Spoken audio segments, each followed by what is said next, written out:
Hello everyone, this is Sanji Chawla over here. Welcomes you all. Today I am going to discuss about the properties related to the multiplication of the matrices. Now in the last video we have seen that how do we multiply the two matrices. If for an example you have a matrix A equal to 1 2 3 1 0 1.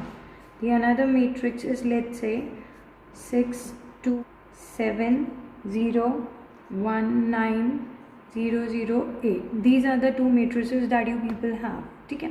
Now what is the order over here? It is 2 by 3. What is the order over here? It is 3 by 3. Now if you have to find out AB, first of all see what you need to find it out. Let's say we need to find out AB. Need to check what initially the number of columns of A should be equal to the number of rows of the B. If you look over here, the number of columns is 3, the number of rows for B is 3. If these two are equal, then we say that the AB is defined. For an example, if you have to find out BA, अगर हमें BA find out करना है तो सबसे पहले हम B का क्या चेक करेंगे? Number of columns. ठीक है, what is the number of columns for B? कितनी आ रही है वैल्यू यहाँ पे? इट्स 3. ठीक है ना. अब A का क्या चेक करोगे आप? Number of rows. Number of rows कितने आ रहे हैं यहाँ पे? It's 2. Are these two equal? No. Whensoever the number of columns is not equal to the number of rows, that case we say that it is not defined. So it's not necessary. If AB is defined, then BA is also defined. अगर हमें multiplication करना है, define values तभी find out होंगी अगर first वाले के number of columns और सेकंड वाले के नंबर ऑफ रोज आपस में कैसे होंगे? इक्वल. अगर हम जनरलाइज्ड केस की बात करें, A और B है. ठीक है, इसका ऑर्डर है हमारे पास M by N, इसका है P by Q का ऑर्डर. ये A का ऑर्डर है और ये B का ऑर्डर है. ठीक है, AB कब डिफाइन कब होगा?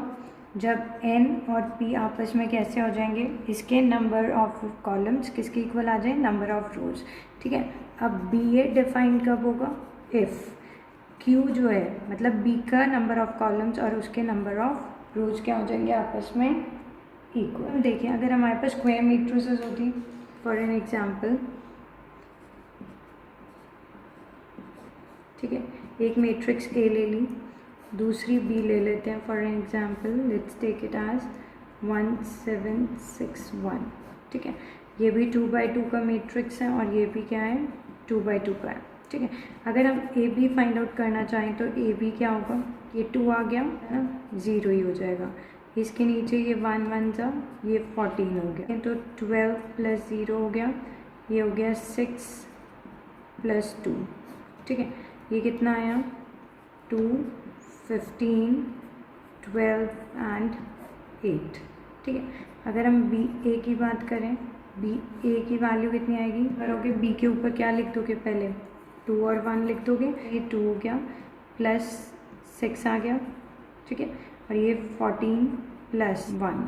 ठीक है, दूसरे केस में क्या आएगा? 0 और यहाँ पे 2. तो ये हो जाएगा 0 + 12 0 + 2. यहाँ से अगर देखोगे तो कितना आएगा? 8 15 12 2. अब ये दोनों मैट्रिसेस दो डिफाइन है. स्क्वायर मैट्रिसेस डिफाइन ज़रूर होंगी अगर सेम ऑर्डर के हैं ऑब्वियसली, तभी दोनों डिफाइन होंगे. अगर स्क्वायर मैट्रिसेस हैं डिफाइन ज़रूर होंगे. बट क्या AB और BA, if you look at the matrices over here, AB का आंसर ये आ रहा है, BA का आंसर ये आ रहा है. क्या ये दोनों मैट्रिसेस इक्वल हैं?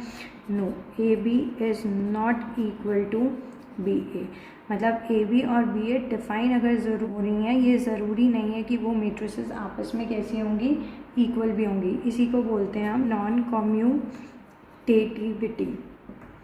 कि ये कम्यूटेटिव नहीं है. क्योंकि कम्यूटेटिव का मतलब क्या होता है? अगर हमने मैट्रिसेस का ऑर्डर चेंज करने से भी हमारे पास जो मल्टीप्लिकेशन का आंसर है वो क्या होना चाहिए था? सेम. बट वो आंसर सेम नहीं आ रहा है, इसका मतलब वो क्या है? नॉन कम्यूटेटिव है. तो this is the non commutative of multiplication of matrices. I hope it is clear. मतलब यहाँ पे हमने ये देखा कि ये दोनों इक्वल नहीं आ रहे हैं, पर ऐसा भी केस हो सकता है जहाँ पे वो दोनों क्या आ जाए, both are equal. Let's take an example. एक ए मैट्रिक्स है विच इज़ 1 0 0 2, ठीक है, और दूसरी है बी मैट्रिक्स लेट्स से 3 0 0 4, ठीक है. दो मैट्रिक्सेस हैं. अगर देखा जाए तो ये दोनों स्क्वायर मैट्रिक्स हैं. स्क्वायर मैट्रिक्स में भी स्पेशल केस डायगोनल मैट्रिक्स का है. What will be the A B over here? डालते हैं, इसके ऊपर लिख लेते हैं. यहाँ पे क्या आएगा 3 और 0, isn't it? तो ये कितना हो गया 3 + 0, ठीक है. ये कितना हो जाएगा 0 + 0, ठीक है. उसके बाद 0 4 यहाँ रखोगे, 0 + 0, और ये हो जाएगा 0 + 8. So this is equals to 3 0 0 8. ऐसे आप बी ए भी फाइंड आउट कर सकते हो. बी ए फाइंड आउट करोगे, 1 0 को यहाँ रखा, ये हो गया 3 + 0, ठीक है. फिर आ गया 0 + 0, ठीक है. फिर 0 2 को ऊपर रखा तो 0 + 0, और नीचे आ जाएगा यहाँ पे 0 + 8. तो इस केस में क्या आया 3 0 0 8.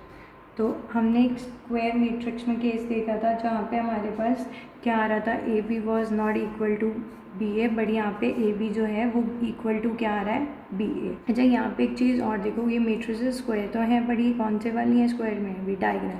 तो डायगोनल मैट्रिक्स के केस में A B is going to be equal to B A only for the case of a diagonal matrix. Obviously matrices define तो तभी होंगे जब उन दोनों के ऑर्डर्स क्या होंगे, सेम होंगे. Now the next is a zero matrix. Zero matrix क्या होती है, जब हमारे पास सारे एलिमेंट्स एक मैट्रिसेस के क्या होते हैं, ज़ीरो हो जाते हैं, ठीक है. अगर कभी भी पी क्यू है, दो नंबर्स हैं, it is equal to zero, ठीक है. इफ पी क्यू मतलब ये पी एंड क्यू आपके पास क्या है, रियल नंबर्स हैं, ठीक है. अगर ये दोनों रियल नंबर्स हैं हमारे पास, इम्प्लाइज व्हाट कि either the p has to be equal to 0 और b से q is equals to 0. Unless and until दोनों में से एक ज़ीरो नहीं होगा तब तक इन दोनों का प्रोडक्ट ज़ीरो नहीं हो सकता.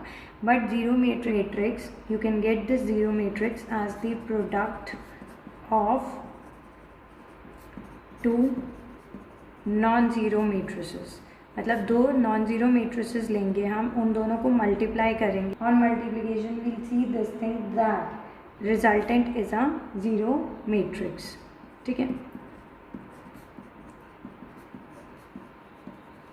दो मैट्रिसेस ली, ठीक. अगर इन दोनों को आप मल्टीप्लाई करते हो ए बी, ठीक है, पहले 3 0 को यहाँ रखोगे, 0 + 0 बन रहा है.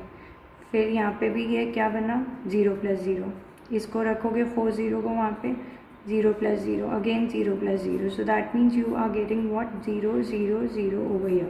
So what sort of a matrix is it? Zero matrix. These are non-zero matrices. हमारे पास अगर दो नॉन ज़ीरो मैट्रिसेस मल्टीप्लाई करती हैं, get the result as a zero matrix. So that means it is not necessary for either of them has to be a zero matrix. मतलब दोनों में से ये ज़रूरी नहीं है कि एक मैट्रिक्स ज़ीरो होगी तभी ही वो ज़ीरो मैट्रिक्स देगी. अगर आपके पास दो नॉन ज़ीरो मैट्रिसेस हैं then also you can get the product as the zero matrix. Let's further discuss about the properties associative law. Associative law, in that case you need to have how many matrices, 3. We are having how many matrices, we are talking about 3 matrices, ठीक है. अगर A B multiply हो रहा है सी से तो we can say A is, मतलब अगर हमने ग्रुपिंग चेंज कर दी then also the answer is going to be equal.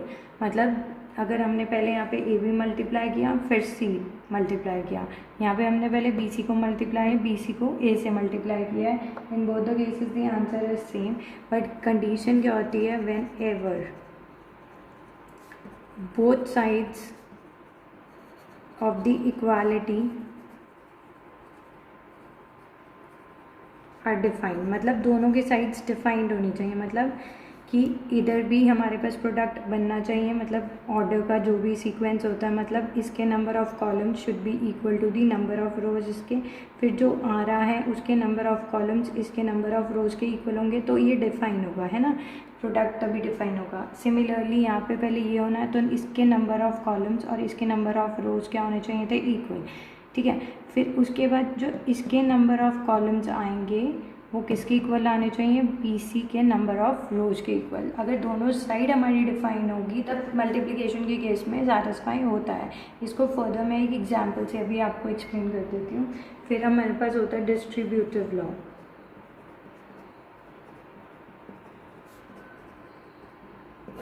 ठीक है, डिस्ट्रीब्यूटिव लॉ में हम देखते हैं सबसे पहले ये, अगर ऐसी सिचुएशन है तो जो बाहर वाला होता है इट गेट्स डिस्ट्रीब्यूटेड, ये सेटिस्फाई करेगा, मतलब कोई भी तरह की, बस सिर्फ कंडीशन क्या है, ये जो दोनों साइड है, लेफ्ट हैंड साइड और राइट हैंड साइड, ये दोनों क्या होनी चाहिए, डिफाइंड होनी चाहिए। ऐसा नहीं होना चाहिए कि वो डिफाइन ही ना हो, ठीक है।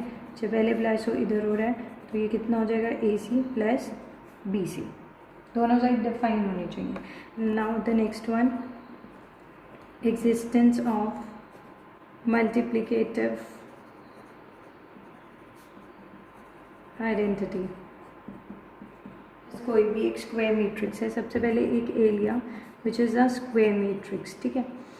आइडेंटिटी आई लोगे, आइडेंटिटी मैट्रिक्स, उसका ऑर्डर भी क्या होना चाहिए, of the same order as that of A. I और ए का दोनों का ऑर्डर सेम होना चाहिए। अगर आप ए को आई से मल्टीप्लाई करते हो या आई को ए से, the answer is going to be always the matrix A. For an example, अगर हम यहाँ है ये 2 1 3 4, ठीक है। दूसरा आइडेंटिटी ये 2/2 का है, I2 लेंगे, इसका मतलब यहाँ पे 2 लिखने का मतलब ये मैट्रिक्स ले लिए आई, दोनों का मल्टीप्लाई करें ए आई करेंगे तो कितना आएगा, यहाँ पे इट्स गोइंग टू बी 2, ठीक है। 1 0 यहाँ रखा, इसमें 1 आ गया, यहाँ पे क्या आएगा 3 और ये आ जाएगा 4। It's going to be the same answer. तो मतलब कभी भी किसी भी स्क्वायर मैट्रिक्स को आप आइडेंटिटी मैट्रिक्स के साथ मल्टीप्लाई करते हो तो you get the same matrix, ठीक है।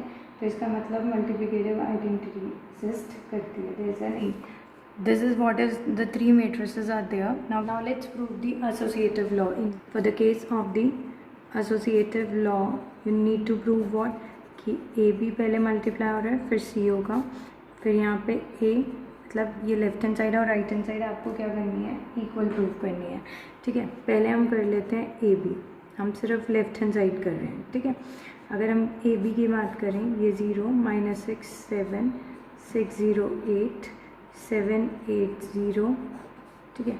और यहाँ पे B आ गया 0 1 1 1 0 2 1 2 0, ठीक है। अगर हम इन दोनों को मल्टीप्लाई करें तो यहाँ पे क्या आएगा, पहले 0 1 1 ऊपर रख देते हैं, तो ये बना 0 + 6 + 7, ठीक है। आप चाहो तो यहाँ पे पहले ही लिख सकते हो, यहाँ पे क्या लिखेंगे 0 1 1, ठीक है। अब नीचे वाला क्या आ जाएगा 0 + 0 + 8, ठीक है। फिर ये क्या आएगा 0 + 8 + 0, ठीक है। उसके बाद नेक्स्ट कॉलम के लिए लिखने के लिए यहाँ पे 1 फिर 0 और फिर यहाँ पे क्या आ जाएगा 2, 0 + 0 + 14, यहाँ पे क्या आएगा -6 + 0 + 16, ठीक है। 7 + 0 + 0, ठीक है। लास्टली हम क्या लिखेंगे यहाँ पे 1 2 और 0, ठीक है। अब 1 के साथ किया है, ये 0 बना, ठीक है। ये 12 और ये 0 हो गया, ठीक है। यहाँ पे कितना आएगा -6 + 0 + 0, हेयर 7 + 16 + 0, कितनी आई वैल्यूज़ यहाँ पे हमारे पास, ये आ गया आपके पास 13 8 8 14 10 7 12 -6 and 23, ठीक है। अब आपने ए बी निकाल लिया, अब आप ए बी को किससे मल्टीप्लाई करोगे, सी ए बी की वैल्यू कितनी आई हमारे यहाँ पे 13, 8, 14, 10, 7, 12 -6, 3, ठीक है।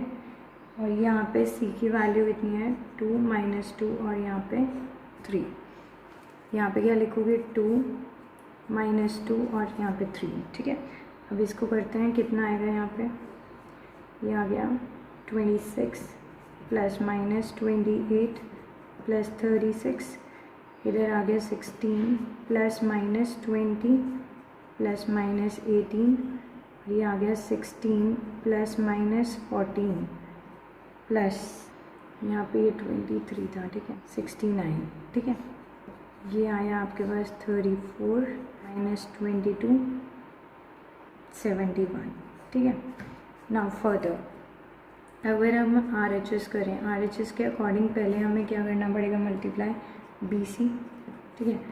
BC के लिए P की वैल्यू कितनी दी हुई है 0 1 1 1 0 2 1 2 0 और ये रहा। इसमें क्या करेंगे, फिर से यहाँ पे क्या लिख देंगे 2 -2 और 3, तो ये कितना बना यहाँ पे 0 -2 + 3 2 + 0 + 6 2 ± 4 + 0, तो यहाँ से वैल्यू कितनी आ गई 1 8 एंड -2, ठीक है। अब ए किससे मल्टीप्लाई हो रहा है BC से, तो पहले ए की वैल्यू लिखते हैं 0 -6 7 6 0 8 7 8 0 1 8 -2, ठीक है। अब इसका मतलब आप 1 8 और -2 को यहाँ लिखोगे, ये कितना आया है यहाँ पे 0 + 48 प्लस माइनस का 14 माइनस का 6 प्लस 0 प्लस माइनस का 16 7 plus 64 plus 0 which is turning out to be 34 minus 22 71। अब यहाँ पे देखो ए बी इंटू सी क्या आ रही है मैट्रिक्स, ठीक है। ए इंटू बी सी वाली मैट्रिक्स दोनों मैट्रिक्स सेम आ रही है। This implies what A B into C is equals to A into B C, hence verified। मतलब if I have changed the order of the grouping then there is no change in the result, so that means the associative law is satisfied। Now for the same question let's check the distributive law। A plus B into C should be equal to AC plus BC। अब हमें ये prove करना है। सेंसराइट करते हैं, हमारे पास क्या है A plus B, पहले प्लस कर लेते हैं। प्लस करने के लिए क्या होता है हमारे पास दोनों के ऑर्डर्स एग्जैक्टली सेम होने चाहिए। ये है ए की वैल्यू 0 - 6 7 6 0 8 7 8 0, हमारे पास 0 1 1 1 0 2 1 2 0, ठीक है। अब हमारे पास ऑलरेडी ए मेट्रिसेस की वैल्यू ये दी हुई थी और बी वाले की ये, इन दोनों को ऐड करने से पहले इनके ऑर्डर चेक कर लिए। This is 3/3, this is also 3/3। अब इनके ऑर्डर सेम है तो अब हमें सिर्फ इसके कॉरस्पॉन्डिंग एलिमेंट्स को क्या करना है, ऐड करना है। 0 + 0 हो गया, -6 + 1 माइनस का 5 7 + 1 8 6 + 1 7 0 + 0 0 8 + 2 10 7 + 1 8 8 + 2 10 0 + 0 0। अब ये A plus B किससे मल्टीप्लाई होगा, C से।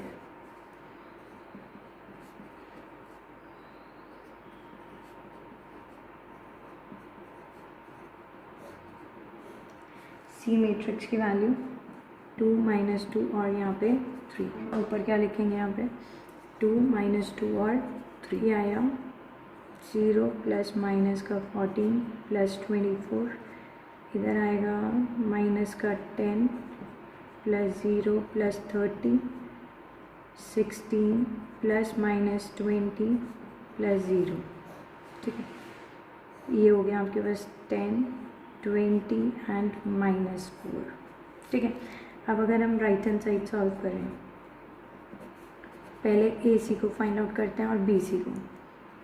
ए है आपके पास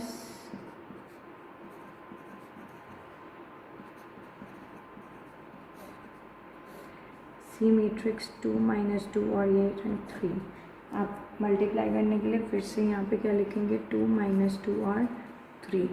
ये कितना आया यहाँ से, 0 + -12 + 21 -12 + 0 + 24 14 + -16 + 0।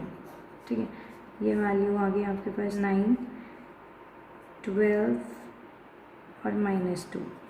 ठीक है, अब ऐसे बी सी फाइंड आउट कर लेते हैं।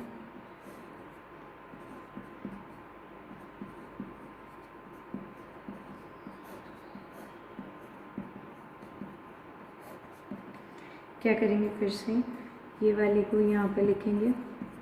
ठीक है, 0 + -2 + 3, ये हो गया 2 + 0 + 6, 2 + -4 + 0, ये आया 1 8 -2। अब हमें क्या करना है, ए सी + बी सी। अगर ए सी और बी सी के देखें तो they are of the same order, सिर्फ इनके कॉरस्पॉन्डिंग एलिमेंट्स को क्या करेंगे हम, add.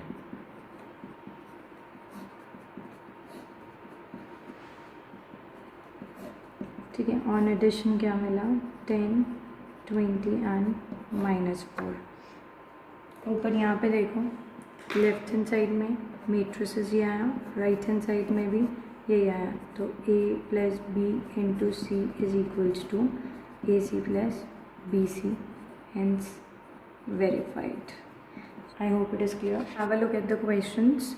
It's a question number 16 of the NCERT book, exercise 3.2. You have what a matrix दी हुई है, हमें ये प्रूव करना है।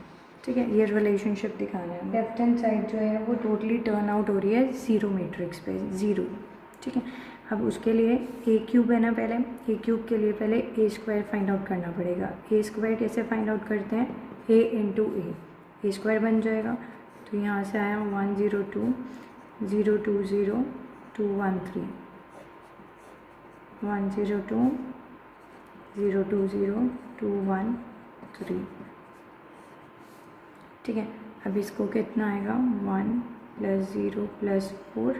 ठीक है, आ जाएगा 0 + 0 + 2, इधर आएगा 2 + 0 + 6। ठीक है, यहाँ पे 0 2 0 पे +0 + 0 हो गया, 0 + 4 + 0 0 + 0 + 0, सारे 0 हो गए।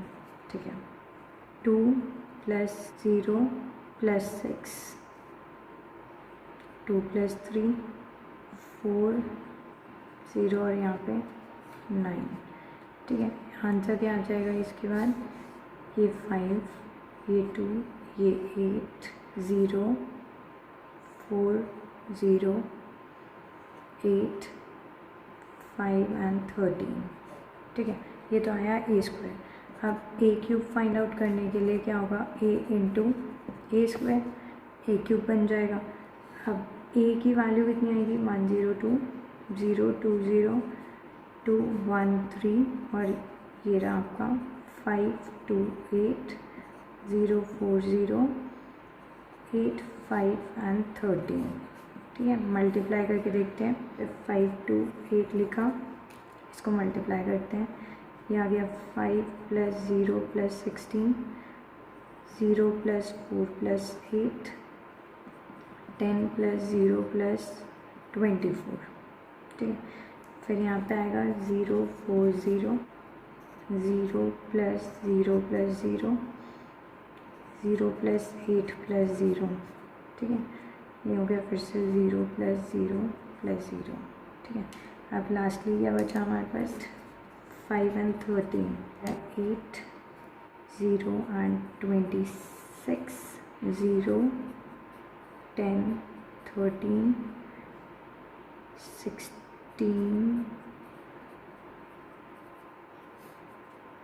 ये मैट्रिक्स की वैल्यू ए क्यूब की वैल्यू कितनी आ रही है यहाँ पे 21, 12, 34, 0, 8, 0, 34, 23, ये आ गया ए क्यूब की वैल्यू, ए स्क्वायर पता है ए क्यूब है।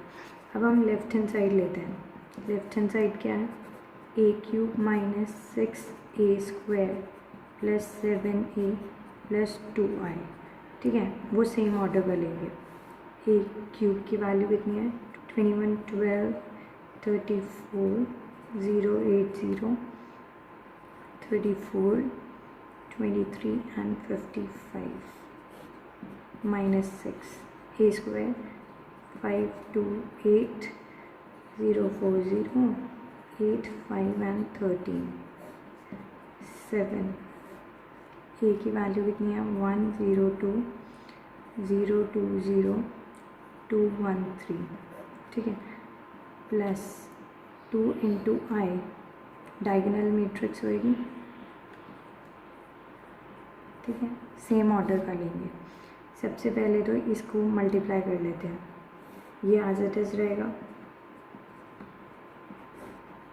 बीच में प्लस ले आते हैं, प्लस माइनस से मल्टीप्लाई करते हैं, -6 से, -12, -48, 0, -24, 0, -48, -30 और -78, यहाँ सिर्फ 7 से होगा, 7, 0, 14, 0, 14, 0, 14, 7, 21 और यहाँ पे अगर 2 से होगा तो ये हो जाएगा 2, 0, 0, 0, 2, 0, 0, 0, यहाँ पे क्या आया 2, ठीक है।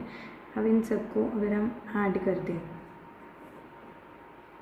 21 माइनस 30 प्लस 7 प्लस 2, यहाँ पे क्या आएगा 12 माइनस 12, 0, 0 है, 34 माइनस 48 प्लस 14 प्लस 0, ठीक है, 0 प्लस 0 प्लस 0 प्लस 0 हो रहा है, 8 माइनस 24 प्लस 14 प्लस 2, ठीक है, ये फिर से 0 प्लस 0 प्लस 0 प्लस 0, ठीक है, ये आया 34 minus 48 plus 14 plus 0, 23 minus 30 plus 7 plus 0, 55 minus 78 plus 21 plus 2, ये सब करके देख लो, सिंप्लीफाई करने के बाद 21 प्लस 9, 30, 30 माइनस 30 कितना हो गया ये 0, ये भी 0 बन गया, 34 plus 14, 48, 48 minus 48 0, 0, 8 plus 2 10, 10 plus 14 24 minus 0, 0, ये कितना आ गया 0, 30 माइनस 0, 0, सो ये कितने के इक्वल आया एक्चुअली 0, मतलब हमें लेफ्ट हैंड साइड किसके इक्वल प्रूव करनी थी 0 के equal. This is what we have done.